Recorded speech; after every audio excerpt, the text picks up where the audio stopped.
Shelby, and here is Xenon, and today's episode is going to be on Theodore Robert Bundy, and let's get to it. Theodore Robert Bundy, aka Ted Bundy, was born November 24th, 1946, to Eleanor Louise Cowell, who was born 1924, lived to be in 2012, at the Elizabeth Lund Home for Unwed Mothers in Burlington, Vermont. His biological father's identity has never been confirmed. His original birth certificate apparently assigned paternity to a salesman. Ziggy, get down. Ziggy. So sorry for that momentary interruption. Ziggy was about to turn off my computer. Okay, so they assigned paternity to a salesman and the United Air Force veteran named Lloyd Marshall, though a copy of it is listed to father as unknown. Louise claims she met a war veteran named Jack Worthington, who abandoned her soon after she became pregnant. Census records reveal that several men by the name of John Worthington and Lloyd Marshall lived near Louise when Bundy was conceived. Some family members expressed suspicions that Bundy was sired by Louise's own father. However, in 2020 documentary film Crazy, Not Insane, psychiatrist Dorothy Otnow-Lewis claimed she had received a sample of Bundy's blood and that DNA tests had confirmed that Bundy was not the product of, how do I put this on YouTube, a mother and father relations.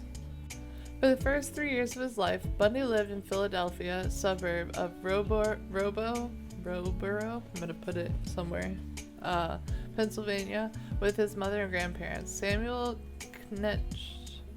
I don't know how to pronounce that, Cowell, and Eleanor Marianne Longstreet, who raised him as their son to avoid the social stigma that accompanied birth outside of wedlock at the time.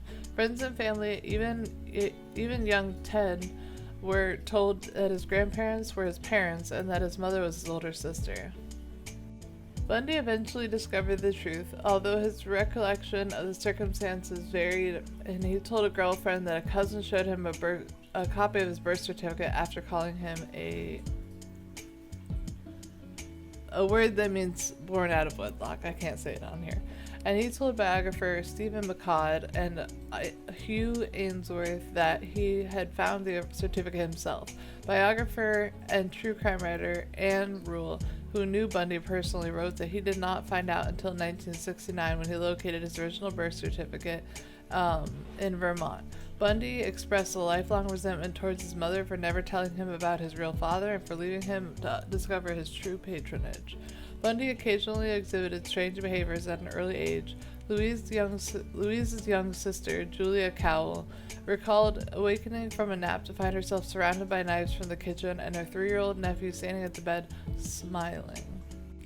In some interviews, Bundy spoke warmly about his grandparents. He told Rule that he identified and respected and clung to his grandfather. In 1987, however, he and other family members told attorney that Samuel was a tyrant bully who beat his wife and dog, swung neighborhood cats by their tails, and expressed racist and xenophobic attitudes.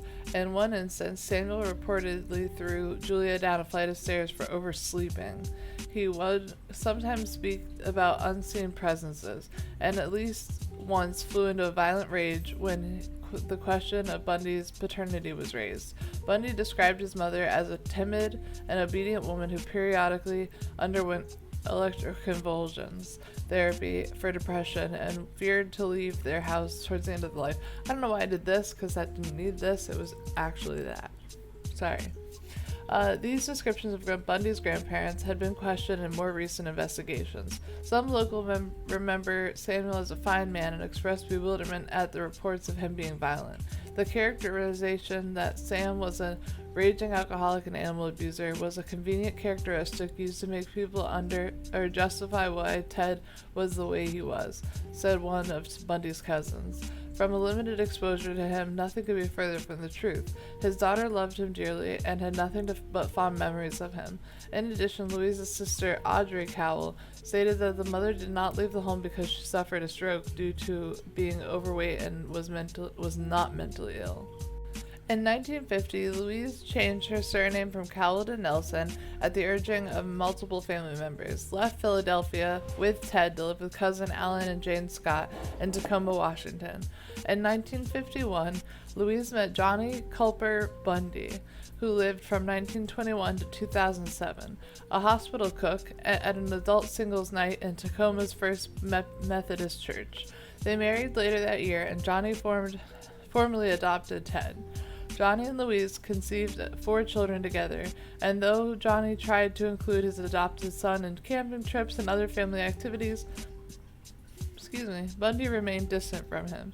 He would later complain to a girlfriend about that Johnny was not his real father, and wasn't bright, and didn't make much money. It put those in quotes, so I put them in quotes. Bundy varied his recollection of Tacoma in later years. To McCall Ainsworth, he described roaming the neighborhood, picking through trash barrels in search of pictures of naked women. And to attorney and author Polly Nelson, he said that he perused detective magazines, crime novels for stories that involved actual violence, particularly when the stories were illustrated with pictures of dead or maimed women. In a later letter to Rule, however, he asserted that he never, ever read Fact Detective magazine, and shuddered at the thought that anyone would. He once told McCall that he would consume large quantities of alcohol and canvass communities late at night, searching for underage, unwrapped windows, I can read, I swear I can, where he could observe women undressing, or whatever else could be seen. Psychologist Al Carlisle claimed that Bundy started fantasizing about women he saw in the windows, peeping or elsewhere, and mimicking the accent of some politicians he listened to on the radio. In essence, he was fantasizing about something else and someone important. Bundy's childhood Tacoma neighbor, Sandy Holt, described him as a bully, saying he liked to terrify people and he liked to be in charge. He liked to inflict pain and suffering and fear. She also alleged that Bundy engaged in animal cruelty, saying he hung one of the stray cats in the neighborhood from the clothesline in the backyard, doused it in lighter fluid and set it on fire, and I heard the cat squealing. Bundy had allegedly used to take younger children in the neighborhood into the woods and terrorize them, she said. He'd take them out there and strip them down of their clothes, she said. You'd hear them scream for blocks. No matter where we were, we could hear them screaming, Holt added. He had a temper, he liked to scare people, and one little girl went over the top of one of the Ted's tiger traps and got the whole side of her leg ripped open, and with a sharper point to the stick, and she landed on. Accounts of Bundy's social life also varied, with him liking to claim that he had no natural sense of how to develop friends. I didn't know what made people want to be friends, Bundy said. I didn't know what underlying social interactions. But yeah. Some people perceived me as being shy and introverted, he said. I didn't like to go to dances. I didn't go to drink beer drinking outings. I was a pretty, you might call me straight, but not social outcast in any way. Classmates from Woodrow Wilson High School, however, told Rule that Bundy was well known and well liked there, a medium-sized fish in a large pond. Bundy's only significant athletic avocation was downhill skiing, which he pursues enthusiastically with stolen equipment and forged lift tickets. During high school, that was my chair moving. my camera reel thing set up over here. During high school, he was arrested at least twice on suspicion of burglary and motor vehicle theft. When he was 18, the details of the incident was expunged from his record, as a customary in Washington and many other states. From high school in 1965, Bundy attended the University of Puget Sound, otherwise known as UPS, for 1 year before transferring to the University of Washington, otherwise known as UW, to study Chinese. In 1967, he became romantically involved in UW classmate Diane Edwards. He saw the woman who was the epitome of his dreams, Rule wrote, Edwards was not like the other girls that he had seen before, and he considered her to be sophisticated and the most beautiful creature possible. Bundy later described Edwards as the only true woman I ever loved. In early 1968, Bundy dropped out of college and worked a series of minimum wage jobs. He was also volunteering at the Seattle office of Nelson Rockefeller's presidential campaign, and became Arthur Fletcher's driver and bodyguard during Fletcher's campaign for lieutenant governor of Washington state. Edward graduated in the spring of 1968 and left Washington for San Francisco.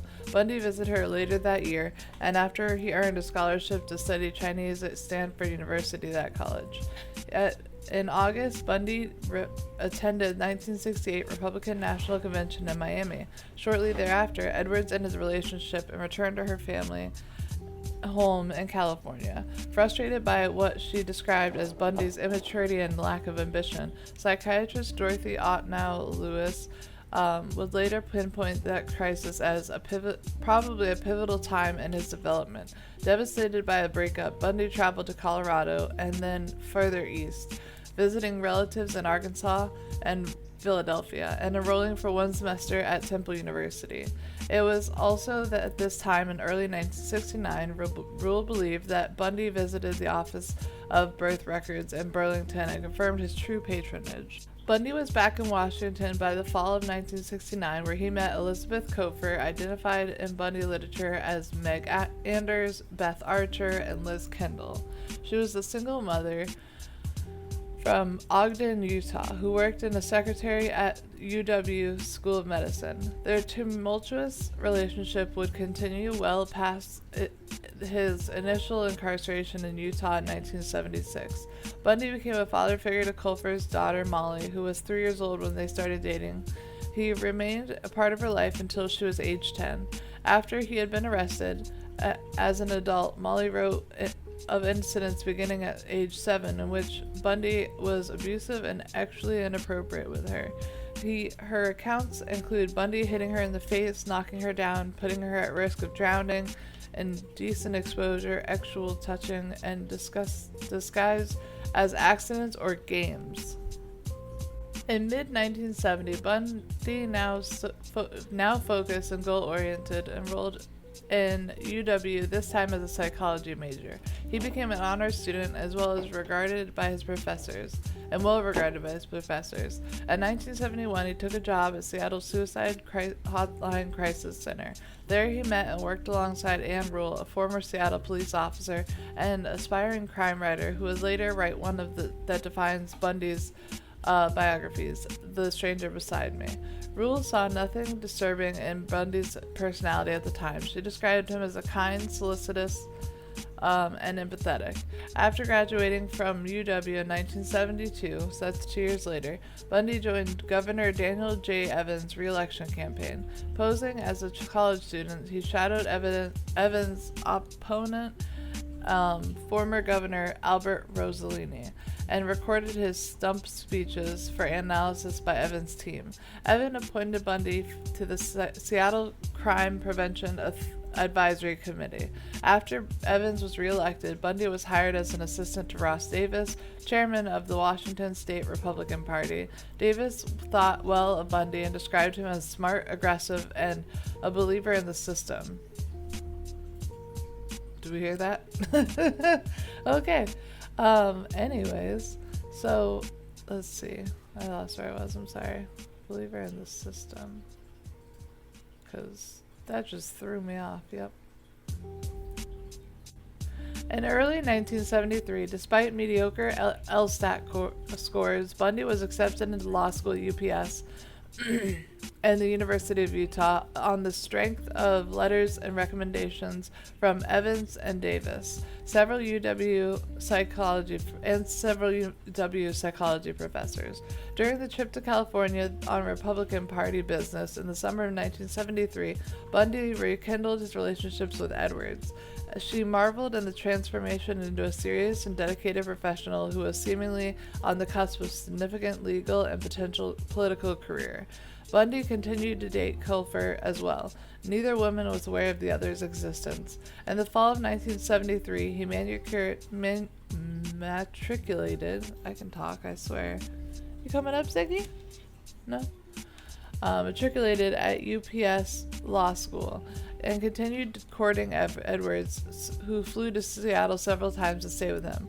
They discussed marriage, and at one point he introduced her to Davis as his fiancée. In January 1974, Bundy abruptly broke off all contacts with Edwards. Her phone calls and letters were unreturned. When she finally reached him by phone later that month, she demanded to know why he had unilaterally ended their relationship without explanation. In fact, in a flat, calm voice, he replied, "Diane, I have no idea what you mean," and hung up. She had never heard from him again. Bundy later explained, "I just wanted to prove to myself that I could have married her." But Edwards concluded in retrospect that Ted's high-power courtship in the later part of 1973 had been deliberately planned, and that he had waited all those years to be in a position where he could make her fall in love with him so that he could drop her and reject her as she had rejected him. And by then, Bundy had begun skipping classes at law school, and by April he had stopped attending entirely, as young women began to disappear in the Pacific Northwest. There is no consensus as to when or where Bundy began killing women. He told different stories to different people and refused to divulge the specifics in his earliest crimes, even as he had confessed to graphic details to dozens of later murders in the days preceding his execution. He told Nelson that he attempted his first kidnapping in 1969 in Ocean City, but did not kill anyone until sometime in 1971 in Seattle. He told psychologist Art Norman that he killed 2 women in Atlantic City while visiting family in Philadelphia in 1969, and Bundy hinted to homicide detective Robert G. Keppel that he committed a murder in Seattle in 1972 and another murder in 1973 that involved a hitchhiker near Tumwater, but he refused to elaborate. Rule and Keppel both believed that he might have started killing as a teenager. Bundy's earliest documented homicides were committed in 1974 when he was 27 years old. By his own admission, he had been mastered the necessary skills in the era before DNA killing to leave minimal incarcerating forensic evidence at the crime scene. Shortly after midnight on January 4th, 1974, around the time that he was terminated his relationship with Edwards, Bundy entered the basement apartment of 18-year-old Karen Sparks, often identified as Joni Lenz, Mary Adams, Terry Caldwell, and Bundy Literature, a dancer and student at UW University District, Seattle. After bludgeoning Sparks with a metal rod on her bed frame, he actually assaulted her with the same rod, causing extensive injuries and rupturing her bladder. She remained unconscious in the hospital for 10 days, and although she survived, she was left with permanent brain damage with a significant loss to her vision and hearing. In the early morning hours of February 1st, Bundy broke into the basement of 21-year-old Linda Adams Healy, a UW undergraduate who broadcast morning radio weather sports for skiers. Not my day today. Weather reports for skiers. He beat her unconscious and dressed her in blue jeans and a white blouse and boots, and carried her away. Bundy stated he drove Healy to a secluded area where he aped and murdered her before dumping her body. During the first half of 1974, female college students disappeared at a rate of 1 per month. On March 12th, Donna Gail Manson, a 19-year-old student from Evergreen State College in Olympia, 60 miles or 95 kilometers southwest of Seattle, left her dormitory to attend a jazz concert on the campus but never arrived. Bundy claimed that he took Manson's skull to his girlfriend's house after he aped and murdered her before burning it in a fireplace down to the last ash, he said, in a fit of paranoia and cleanliness. On April 17th, 18-year-old Susan Elaine Rancourt disappeared while on her way to her dorm room after an evening's advisory meeting at Central Washington State College in Ellensburg, 110 miles or 175 kilometers southeast of Seattle.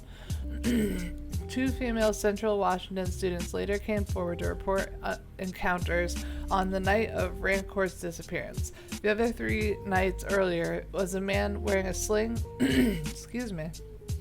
who was asking to help carry a load of books to his brown or tan Volkswagen Beetle, as shown in one of these places. On May 6th,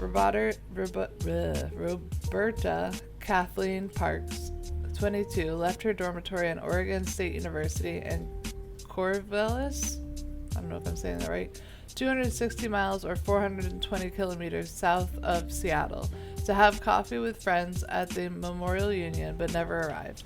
Bundy claimed that he spotted Parks in a cafeteria and pursued her to go with him to a bar. After they got in the car, he tied her up and gagged her and drove her back to Washington to be killed, aped her twice on the way. Investigators from Seattle and Kings Court grew increasingly concerned. There was no significant physical evidence, and the missing women had little in common apart from similar appearance: young, attractive white college students with long hair parted in the middle. On June 1st, Brenda Carroll Ball, 22, disappeared after leaving the Flame Tavern in Bureen, I don't know if I'm saying that right, near Seattle-Tacoma International Airport. She was last seen in the parking lot talking to a brown-haired man with an arm in a sling. Bundy stated he brought Ball back to his residence where he had consensual sexual encounters before he strangled her while she was sleeping, although this failed to explain the damage done to her skull.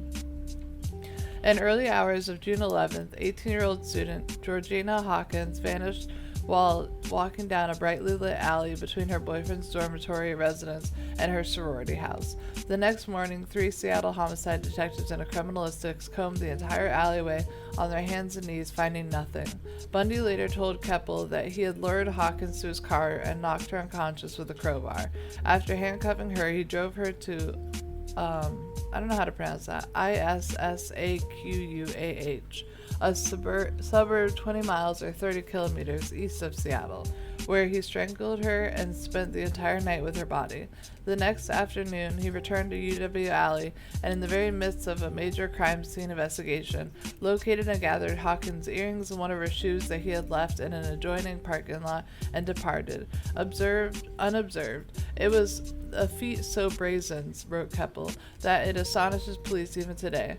Bundy said he revisited Hawkins' corpse on 3 occasions. After Hawkins disappeared was publicized, witnesses came forward to report seeing a man in the alleyway behind the near dormitory on the night of her disappearance.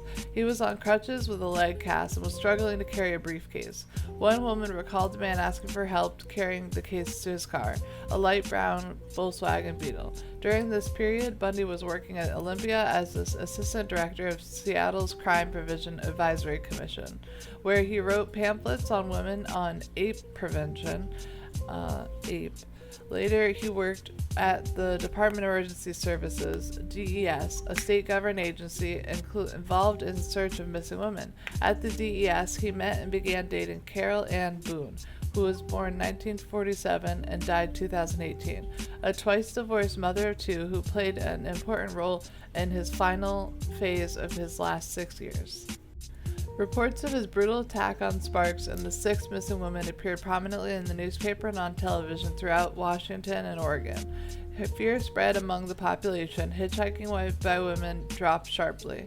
Pressure mounted on law enforcement agencies, but the scarcity of physical evidence severely hampered them. Police would not provide reporters with the little information that was available for fear of compromising the investigation. Further similarities between the victims were noted. The disappearance all took place at night, usually near ongoing construction work, and were within a week of midterms or final exams. All the victims were wearing slacks or blue jeans when they disappeared, and at many crime scenes there was a sighting of a man wearing a cast or a sling and driving a brown or a tan Volkswagen Beetle. The Oregon and Washington murders culminated on July 14th with a broad daylight abduction of 2 women from a crowded beach in Lake Sammamish State Park, in that place that I told you I'm not going to pronounce because I don't know how to say it, Issaquah. 4 female witnesses described a young, attractive man wearing a white tennis outfit with his left arm in a sling, speaking in a light accent, perhaps Canadian or British, introduced himself as Ted, and he asked for their help in unloading a sailboat from a tan or bronze-colored Volkswagen Beetle. 3 refused, and one accompanied him to as far as his car, saw there was no sailboat, and fled. 3 additional witnesses saw him approach Janice Ann Ott, 23, a probation caseworker at the Kings County Juvenile Court, with a sailboat story, and watched her leave the beach in his company. About 4 hours later, Denise Marie Neslund, a 19-year-old who had been studying to become a computer program, left the picnic to go to the restroom and never returned. Bundy told Stephen McCod and William Hagmeyer that Ott was still alive when he returned with Naslund, and that he forced her to watch him assault and murder the other, and he later denied it in an interview with Lewis on the eve of his execution. King County Police, firmly armed with a detailed description of their suspect and his car, posted flyers throughout Seattle area. A composite sketch was printed in regional newspaper and broadcast on local television stations. Colfer, Rule, and DES employees and a UW psychology professor all recognized the profile of the sketch and the car and reported Bundy as possible suspects. But detectives, who were receiving up to 200 tips per day, thought it was unlikely that a clean-cut law student with no criminal record could be a perpetrator. Some people. I get it, but it's just like, if you think about all the times that we've had like near catches or near misses, it's like, come on. Okay, sorry, got a little tangent there. On September 6th, 2 grouse hunters stumbled upon skeletal remains of Ott and Nuslin near the service road of that city I'm not going to name, 2 miles or 3 kilometers east of Lake Sammamish sorry, State Park. An extra femur and several vertebrae found at the site were later identified by Bundy as those of Hawkins. 6 months later, forestry student from Green River Community College discovered the skull and mandibles of Healy, Rancourt, Parks, and Ball on Taylor Mountain, where Bundy frequently hiked just east of that city I'm not going to say. Mason's remains were never recovered.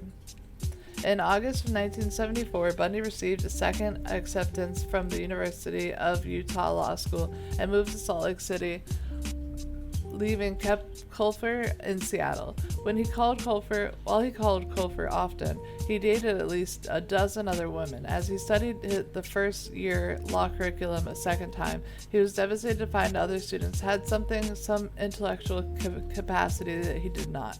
He found the classmates completely incomprehensible. It was a great disappointment to me, he said. A new string of homicides began the following month, including 2 that remained undiscovered until Bundy confessed to them shortly after before his execution.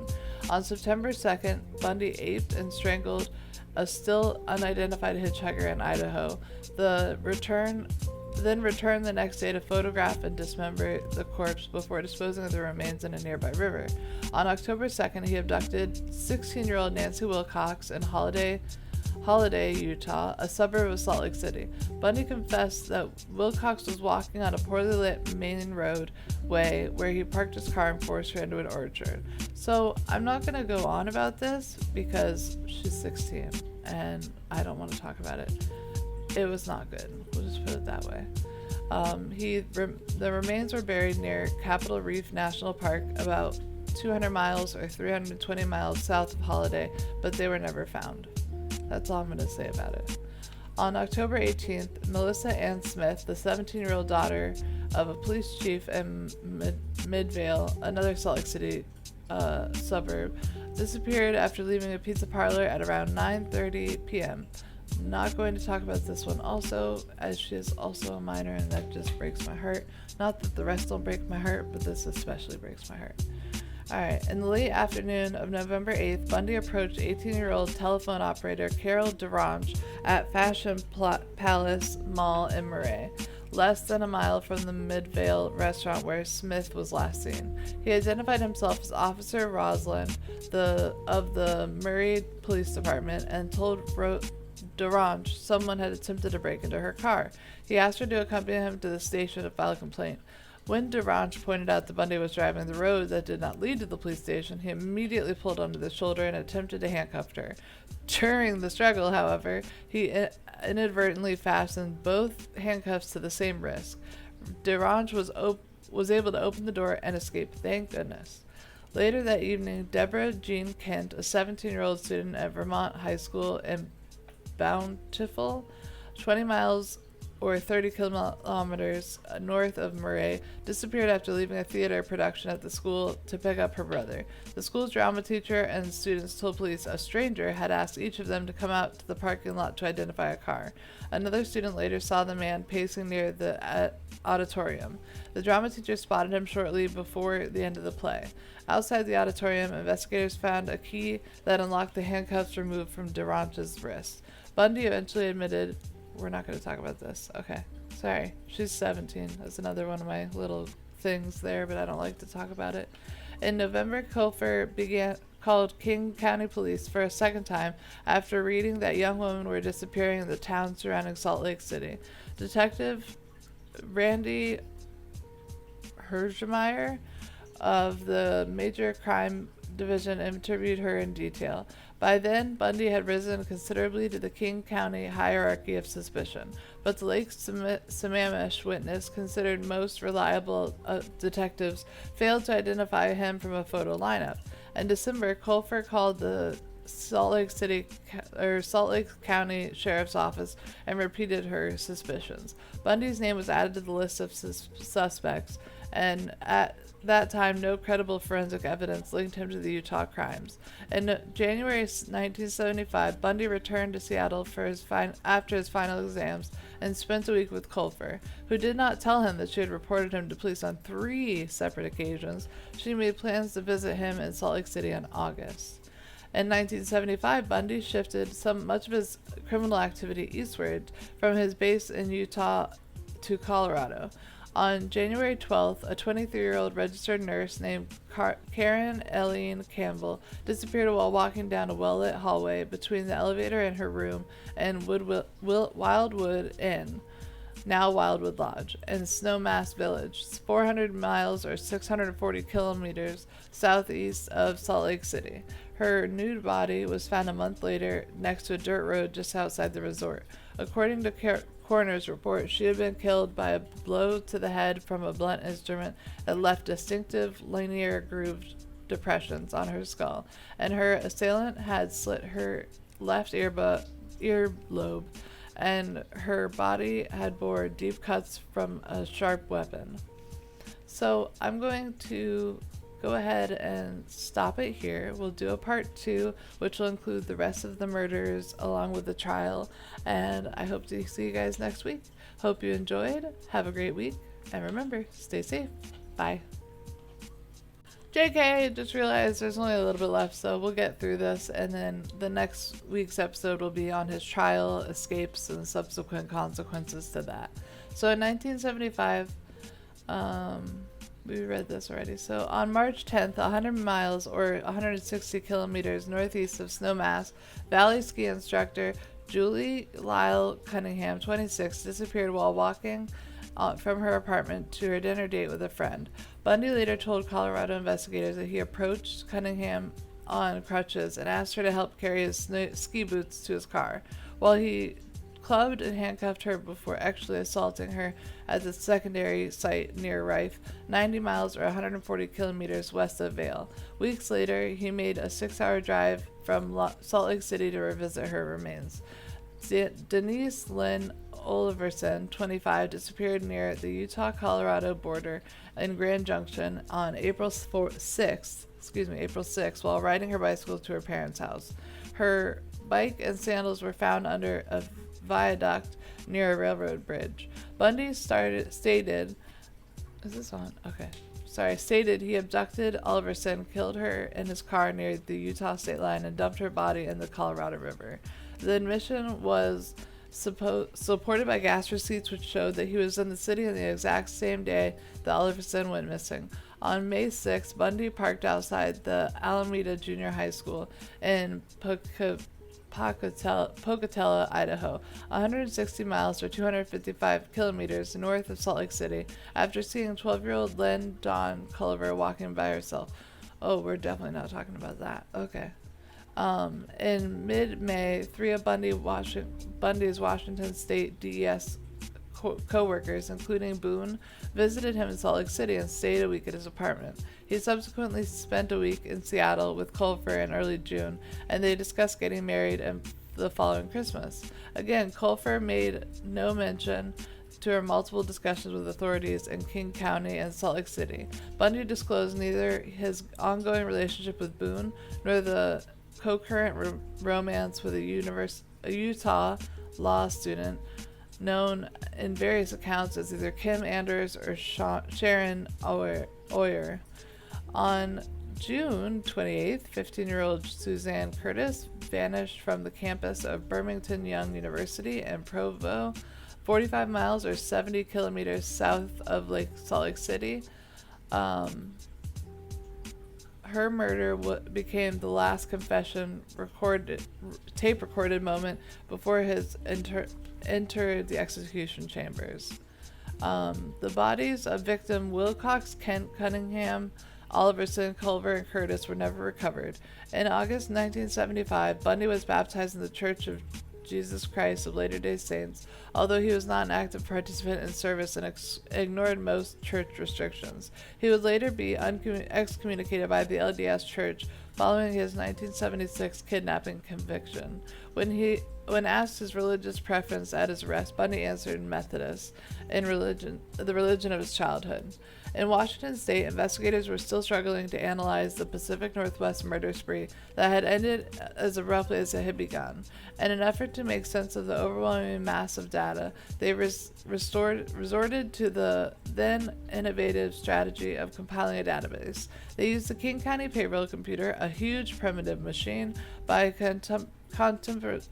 contemporary standards, but the only one available for their use. After inputting the many lists they had compiled, classmates and acquaintances of each victim, Volkswagen owners named Ted, known actual offenders, and so on, they queried the computer for coincidences.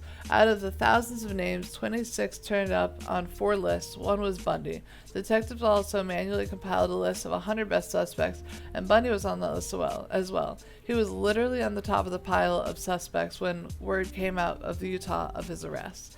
So, now we are going to end this video. This is part 1. Next part will be the arrest, the first trial, the escapes, and the consequences thereof. And I hope you enjoyed not what I'm telling you, but the storytelling in general. I hope you have a great week. I hope this is a good start and that you have a good one. Remember, be good to each other and be safe. Bye.